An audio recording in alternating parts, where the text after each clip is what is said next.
करे चई वञो ही असां जेको स्टेज ते वेठा आहियूं ही जेके असांखे अचल के पेटूं पियल आहिनि इहे तव्हांजे बदौलत पियल आहिनि तव्हांजे ताक़त सां पियल आहिनि तव्हांजी ताक़त आहे तव्हांजी हिमत आहे तॾहिं असीं मथे वेठा आहियूं न त हिकिड़ो पिरामिड उस्ताद उहो मिनिस्टर सां साम्हूं ॻाल्हाए हिकिड़ो पिरामिड उस्ताद उहो सेक्रेटरी सां ॻाल्हाए हिकिड़ो पिरामिड उस्ताद उहो डायरेक्टर सां मुंहुं ॾेई ॻाल्हाए त पोइ तव्हां यकीन सम्झो त इहा रुपए 40 जी ताक़त कान्हे हिनखे गॾु पंहिंजे उस्ताद जी ताक़त आहे त दोस्तो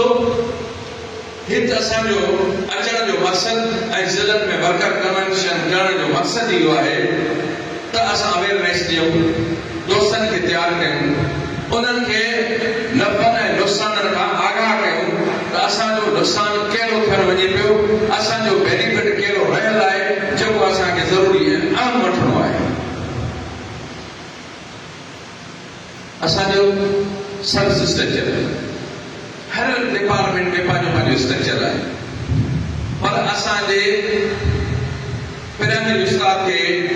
हिकिड़ी महदूद हींअर नए सिस्टम में हिकिड़ी बंदि गलीअ में फासायो वियो आहे त उन मां निकिरण जे लाइ असीं तंज़ीमी तौर ते ऑफिशियल तौर ते हिकिड़ो चार्ट ऑफ डिमांड तयारु कयोसीं सिंध जे उस्तादनि जे सलाह मसइलनि सां माना वर्किंग कमेटी जो इजलास घुराए करे छो त ही तालके रोज़ेदार तव्हां खां डायरेक्ट जेको आहे उनजी लिंक आहे उन खां पोइ उन सां ज़िले जी आहे ज़िले जी डिवीज़न सां डिवीज़न ज़िले जी मर्कज़ सां आहे त जॾहिं हू पंहिंजा ख़्यालात खणी आया उन्हनि जे ख़्यालातनि मुताबिक़ उन्हनि जे तजवीज़ मुताबिक़ ऐं असां ॾिठोसीं जो उस्तादनि जा मसइला अहम ऐं ज़रूरी आहे उन मुताबिक़ हिकिड़ो चार्ट ऑफ डिमांड तयारु कयो आहे जेको असांजे जनरल सेक्रेटरी साहब अव्हांखे ॿुधायो आहे त हिननि शयुनि ते असांखे स्ट्रगल करणी आहे छो त हिन मुल्क पाकिस्तान जे अंदरि बदकिस्मतीअ सां आइन खे पैमाल कयो वियो आहे कानून लाइ का शइ न आहे ख़ासि करे वरी सिंध जे अंदरि हमेशह सिंध जे अंदरि 15-18 सालनि खां पाकिस्तान पीपल्स पार्टी जी हुकूमत आहे जंहिंजो हमेशह नारो रहियो आहे त रोटी कपिड़ा और मकान और समझा दो तो शहीद मोहतरमा बेनज़ीर भुट्टो साहब जे वजह खां पोइ शायद पीपल्स पार्टी उन नज़रिए तां उन मनसब जो का सवाता करण में पंहिंजो किरदार अदा कयो आहे त असां उन्हनि खे हिन स्टेज तां ॿुधाइण घुरूं था त सिंध जे अवाम सां गॾोगॾु जेको सिंध जो पिरामिडी उस्ताद भोगी रहियो आहे त असां उन्हनि जा दर्द उन्हनि जा अहम उन्हनि जा सूर उन्हनि जूं तकलीफ़ूं अव्हांखे ॿुधाए चुका आहियूं पर जेकॾहिं तव्हां नथा ॿुधो त पोइ एवनि जे अॻियां सिंध जो पिरामिड उस्ताद तव्हांजे ख़िलाफ़ निकिरी पियो आहे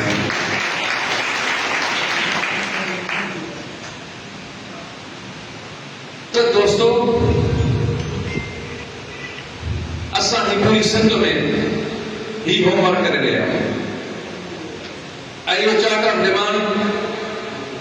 मिनिस्टर साहब खे ॾिनो आहे सेक्रेटरी साहब खे बि जमा करायो ॾेई आयो रिसीव कराया आहियो त बाबा तव्हां ॿियो असां सां ही असांजा इशूज़ आहिनि ऐं उन असांजा इशूज़ तव्हां रिसॉल्व कयो उन्हनि चयो तव्हां सां टाइम रखूं था मिनिस्टर साहब सां जॾहिं मिलियासीं उन चयो त सेक्रेटरी साहब खे चवंदो त हाणे मीटिंग कंदो मां चयो न उन मीटिंग में अव्हांजो हुजणु ज़रूरी आहे छो त बास अव्हां आहियो अहिड़ी शयूं आहिनि जंहिंजी अप्रूवल ॾियण जी ज़रूरत अव्हांजी आहे पर मिनिस्टर जी उहा लेवल कोन्हे का बहरहाल हुन चार्ट ऑफ डिमांड वरितो आहे असीं सभु हुन ते जेको आहे सो पंहिंजा ख़दशा ज़ाहिर कया त हिननि में ही ख़राबी आहे हब क्लस्टर ट्रांसफर SDR ऐं उन खां पोइ जेको ही नई जेको आहे सो एप लागू थियल आहे इन ते असां चयोसीं असां कंहिं शइ खां डिॼूं कोन था उस्ताद हाणे ड्यूटी करे थो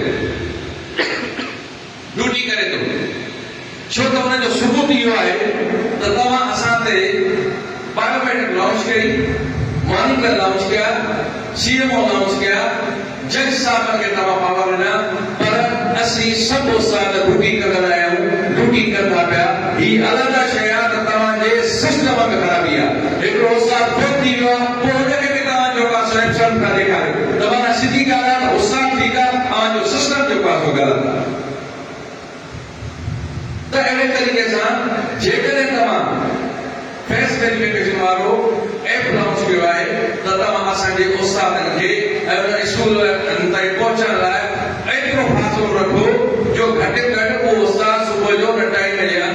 पहुंची सके। उस्ताद टुटी करण खां कोन थो लवाए। उस्ताद हमेशह टुटी कई आहे। उस्ताद स्कूल जी टुटी करे, उस्ताद पोलियो जी टुटी करे, उस्ताद इलेक्शन में जो का टुटी करे, जेके फिल्म जा जे असांजो पुराणी उस्ताद उन फिल्म में जो का सिंध जे माण्हू जे उन्हनि जी धनगीर जी जो का ख़िदमत करे, कहिड़ी ॻाल्हि में पुराणी उस्ताद पहुची रहियो आहे। त हिन केस खे बराबरि नमूने साम्हूं फोरम ते रखण जी ज़रूरत आहे। तव्हांजी मर्कज़ी क़यादत ही पंहिंजो केस ज़रूर रखंदी, पर उनजो हिकिड़ो तरीक़ेकार आहे। जेकॾहिं हिन क़यादत जे पोयां ही सिंध जो जेको आहे सवाल उस्ताद आहे,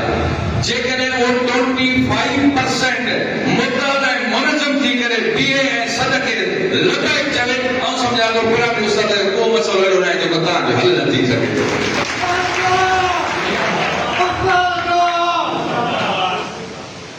पर पाण खे मज़बूत थी इरादा मज़बूत करे ऐं पंहिंजे अॻवाननि खे लबैक चवणो पवंदो, हुनजे हुकुम खे लबैक चवणो पवंदो। उस्ताद सां हेतिरी ज़्यादती आहे, उस्ताद रिटायर पाण थो करे।